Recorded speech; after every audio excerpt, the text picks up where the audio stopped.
It's the 8th day of the month of January in this new year of 2014, and this is KTN NewsDesk, where we bring you news as it happens. My name is Edith Kimani. And my name is Bonny Tunya. This is indeed NewsDesk, news as it happens. As always, we have a lot in store for you, but first, let's take a look at the highlights.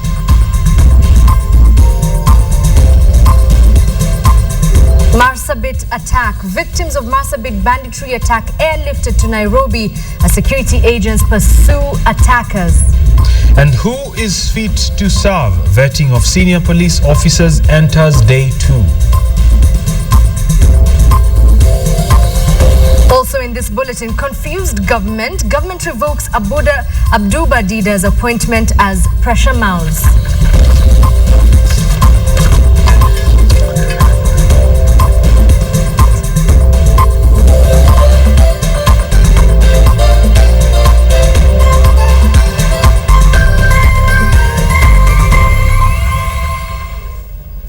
Welcome to the program. One person is reported to have been killed while 3 others were critically injured in a bandit attack in Dukana area of Marsabit County, where yesterday airlifted to Nairobi for treatment.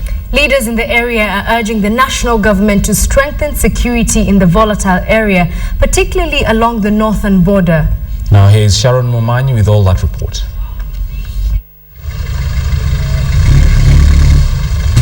At about 9 p.m. Tuesday night, the victims of the fresh attacks in Dukana and El Hadi in Marsabit County arrived at the Wilson Airport in Nairobi. Those airlifted to Nairobi are said to have been critically injured in the early morning attack by bandits allegedly from bordering Ethiopia. We today have evacuated 3 critical patients from up north in northern Kenya. Because of gunshots, they have abdominal injuries, and there is one gentleman who has a possible fracture of his leg.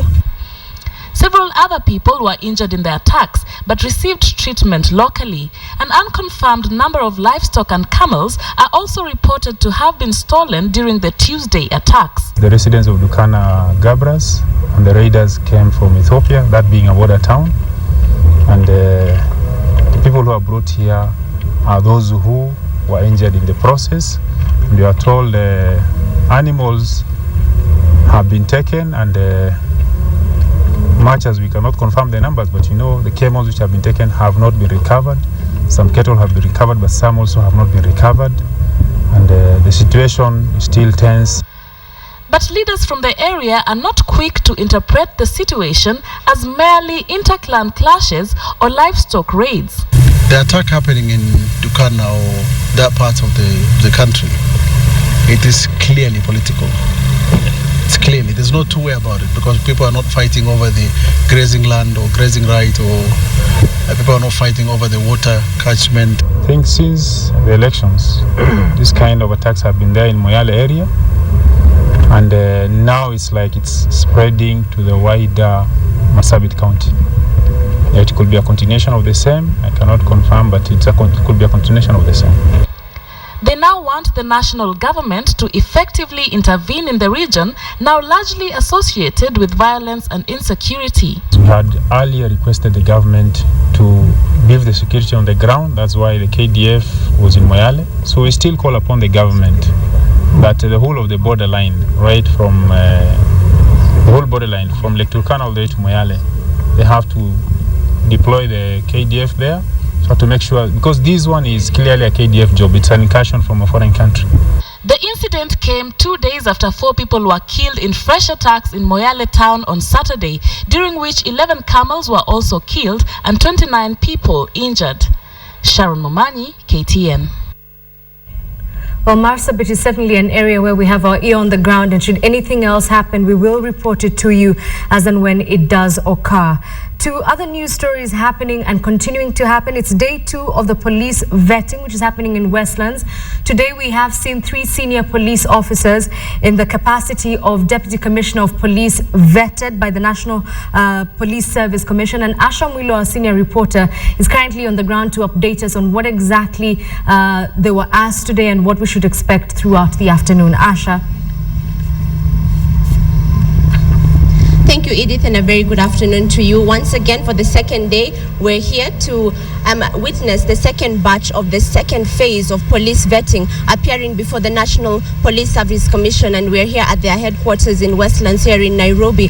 And Johnston Kavuludi and his team have already interviewed 3 deputy commissioners of police. The first one was Stephen Chelimo. He is currently the police boss at the police inspection unit. He's also served as the Northeastern Provincial Police Officer before being taken to the police inspection unit 4 years ago, and of course was taken to charge over a lot of things, very critical things in the Kenya Police Service, including the condition of police posts across the country. We do know that a lot of journalists have been doing investigative pieces just showing the deplorable conditions under which police officers have to live in and have to work under. I mean, why do we have police posts that are mud houses, not even permanent structures? And this man was tasked with explaining over the last 4 years, what has he done? What recommendations has he given? And just like the 5 interviewees that came before this commission yesterday, he was left dumbfounded when asked some of these questions, including when was the last time he visited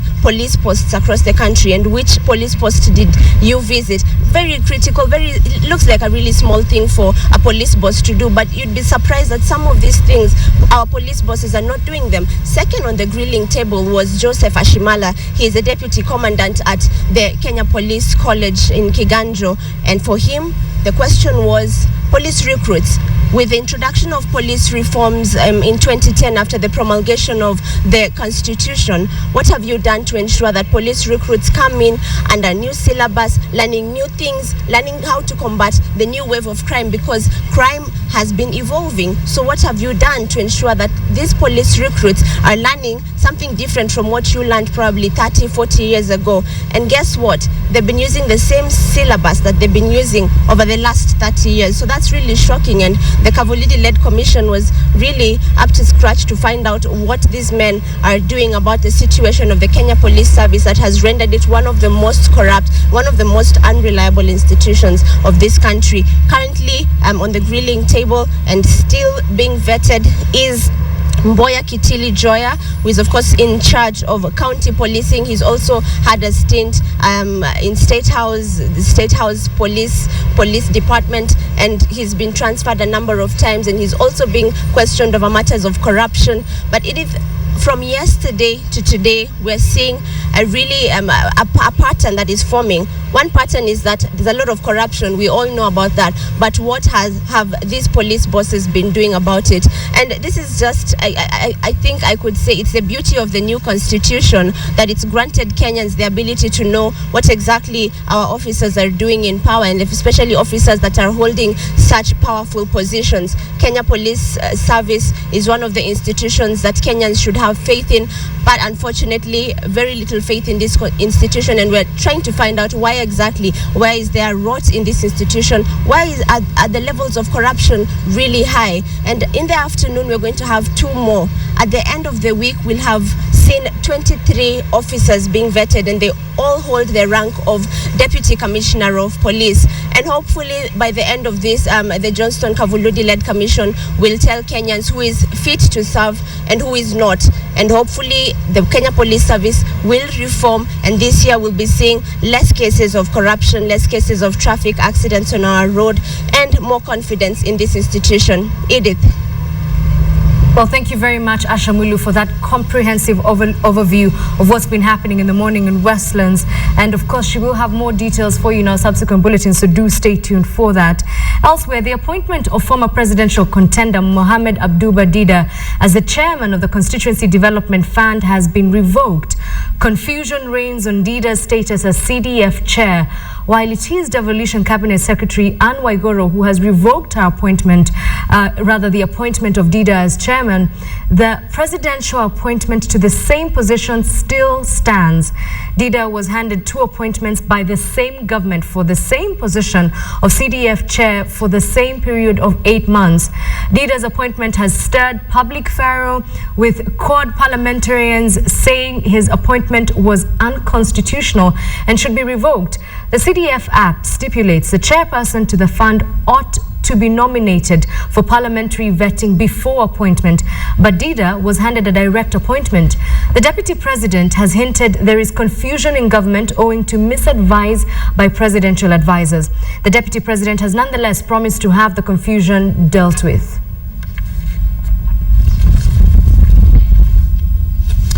Great, let's go to Nyanza now, and a new tussle is threatening to engulf the education sector after parents threatened to take the Education Cabinet Secretary to court over a 5% school fee hike.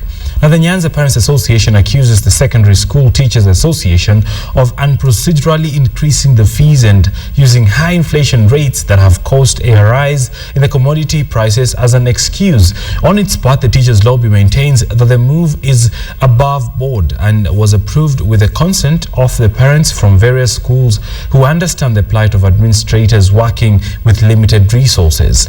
The Teachers Association head John Awiti said the new school budgets were ratified at the District Education Board level.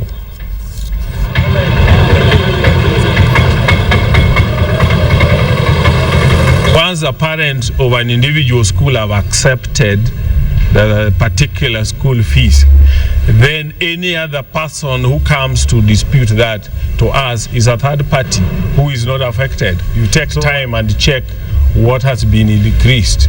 You will always find mostly it is food items. They are using sorry deals to cover the increase.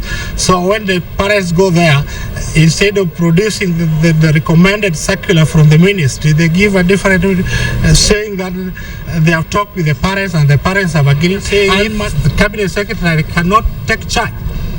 We'll take the cabinet secretary to court. Great, and of course the debate rages on even as teachers have gone on with their demand for promotions in this very vital sector. And of course we are on top of those stories. We'll be bringing you details and the outcomes of those particular negotiations that are currently ongoing. But first, let's stop over in Bomet, where border riders in that town today abandoned their businesses for an hour to take part in forcefully bathing a vehicle cleaner who they say has stayed for days without taking care of his personal hygiene. In his defense, Paul Langat said he decided to dedicate his time to cleaning cars as personal hygiene cannot put food on the table. The border riders say they have been giving him business by taking their motorcycles to him to be washed only to realize he wasn't bathing. They ambushed Langat at his working station and decided to wash him before giving him new clothes. Other vehicle owners said the bad stench had forced them to buy soap and clothes for his children. After the wash, Langat, who has been washing cars for the last 10 years in the town, vowed to keep clean and take action against those who will not be taking a bath too.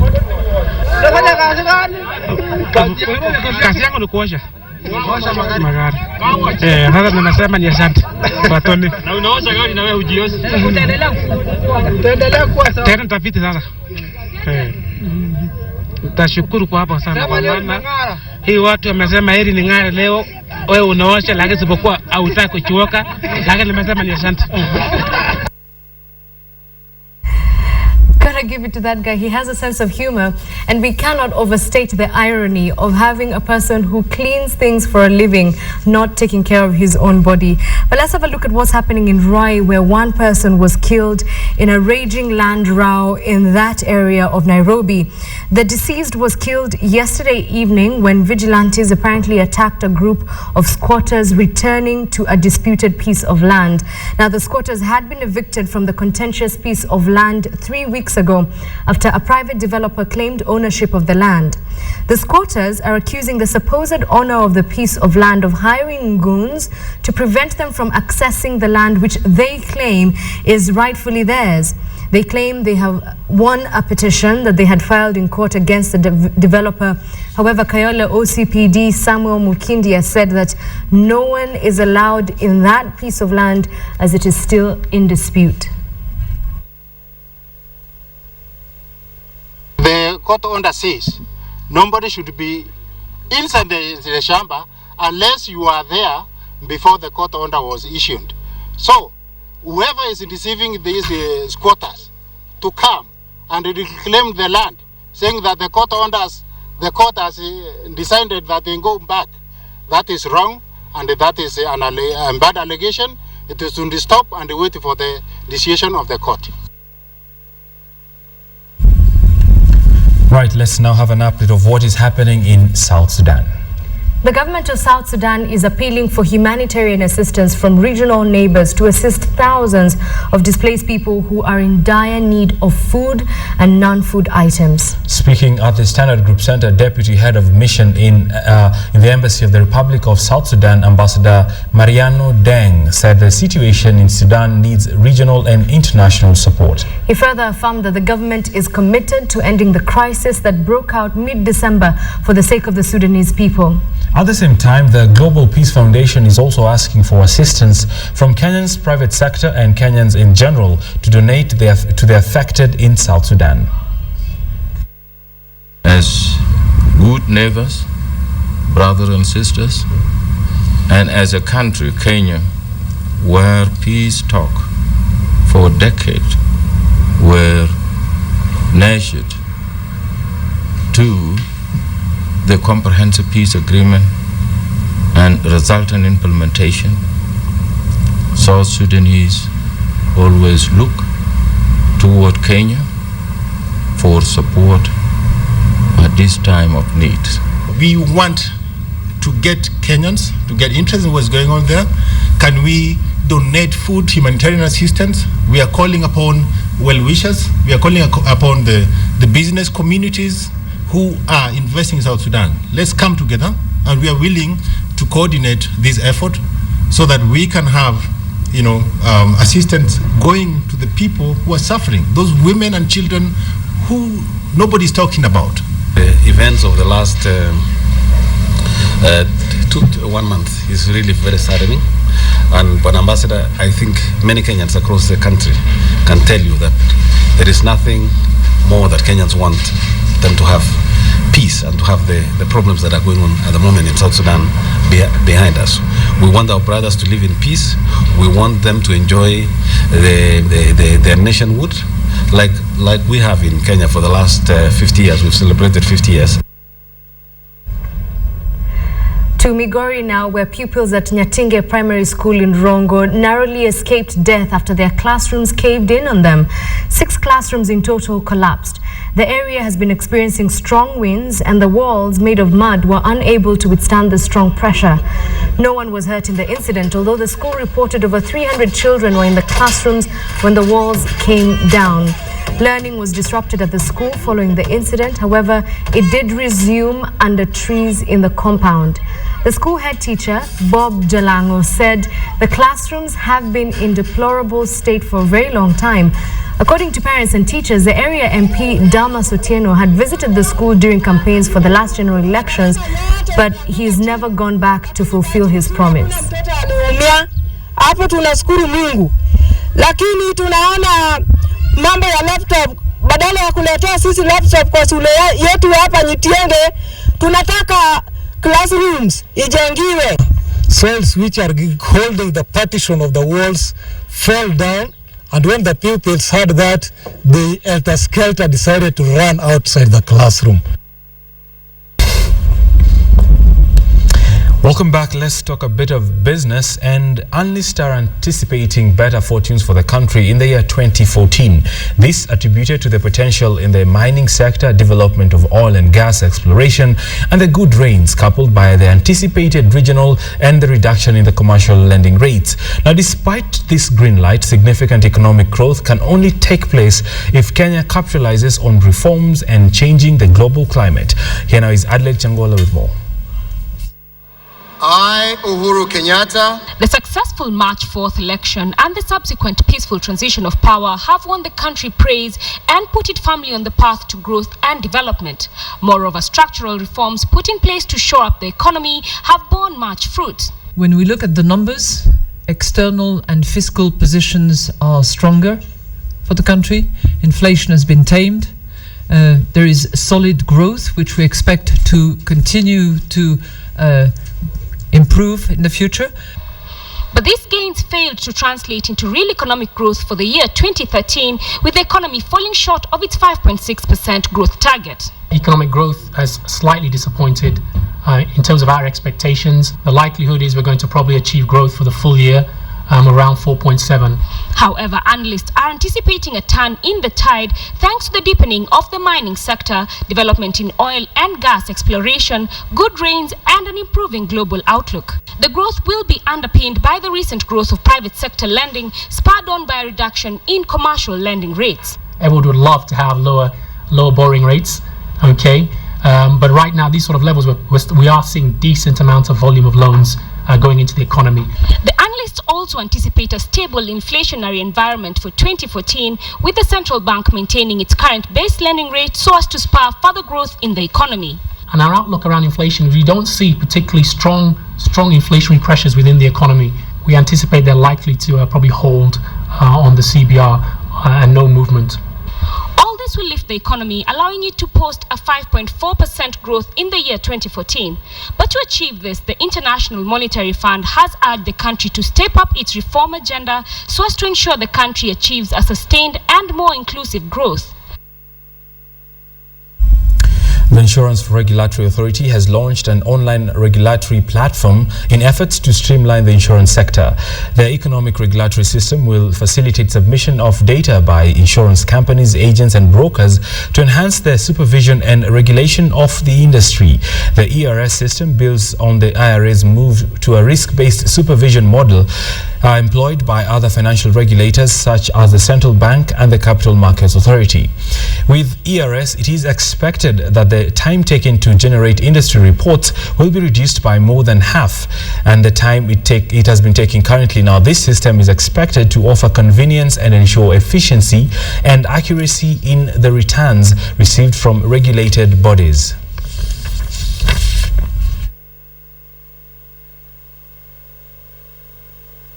I have 10 seconds to wind up. Count me down as I do the Did You Know fact.